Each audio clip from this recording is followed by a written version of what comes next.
Cuando Martín Lutero clavó sus 95 tesis en la puerta de la Catedral de Wittenberg, no tenía la intención de volver el mundo cristiano al revés. Solo quería ver algunos cambios en la Iglesia Católica Romana, su iglesia. Pero Lutero encendió un fuego que nadie pudo apagar. Lo conocemos como la Reforma Protestante, que enfatizaba un nuevo grado de confianza en las Sagradas Escrituras. Lutero consideraba que la palabra de Dios era el mayor tesoro recibido por la humanidad. Él quería que la Biblia fuese traducida al vernacular, de modo que la gente común pudiera leer las Escrituras y beneficiarse de sus enseñanzas. Para Martín Lutero y sus colegas, la Biblia era central. Era la norma de la verdad y el fundamento de toda doctrina. Su santo y seña era sola Escritura, es decir, la Escritura y nada más. Para Lutero, la Biblia era la única autoridad de toda fe y práctica. Eso puso en tela de juicio la tradición de la Iglesia. Expresándolo de otra manera, la Biblia es la única regla exacta con la cual se debe medir la tradición. La Reforma Protestante fue un movimiento de protesta contra la institución católica y sus enseñanzas. El resultado fue la proliferación de iglesias y denominaciones que vemos hoy.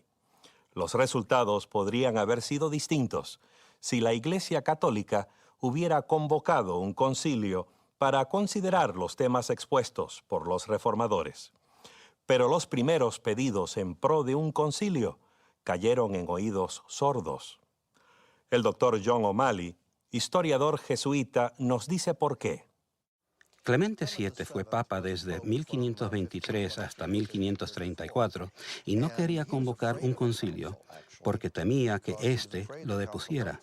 Quizás era un temor irracional de su parte, sin embargo eran temores íntimos que le pesaban en la mente. El papa no era el único que no quería un concilio. El rey de Francia también se opuso por razones estrictamente políticas, y el rey de Inglaterra se declaró también en contra.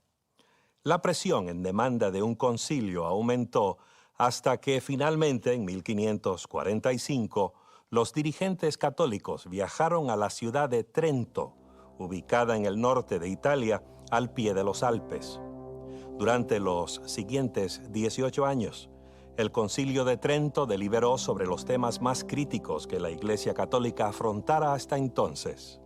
El primer punto que el concilio debió resolver era lo que se puede llamar el problema de la autoridad, esto es, la Biblia versus las tradiciones. Gaspar de Fosso, arzobispo de Reggio Calabria, afirmó la posición establecida de la Iglesia al denunciar a los protestantes que rechazaban la supremacía católica. Los herejes de esta época están tratando de derribar la autoridad de la Iglesia. Pretenden hacer de las Sagradas Escrituras el fundamento de su fe. Pero es la Iglesia, después de todo, la que tiene autoridad sobre las Escrituras. Es la Iglesia la que nos señala las Escrituras y declara su origen divino, y nos las explica fielmente cuando son difíciles de entender. El Concilio de Trento declaró que la autoridad de la Iglesia descansa sobre dos columnas, no solo en las Escrituras, sino en las Escrituras y en lo que el Concilio llamó tradición. Es la autoridad descendida, la fe provista por los apóstoles, el pilar que está a la par de las Escrituras para sustentar la autoridad magisterial de la Iglesia Católica. El decreto de Trento, en este punto de la autoridad, comienza diciendo que la fe de la Iglesia y la práctica de la Iglesia se basan en la enseñanza y predicación de Cristo y los apóstoles. Y esto ha llegado a nosotros en dos formas: la tradición escrita, como es el caso de las Sagradas Escrituras, y las tradiciones orales que se remontan a la época de los apóstoles.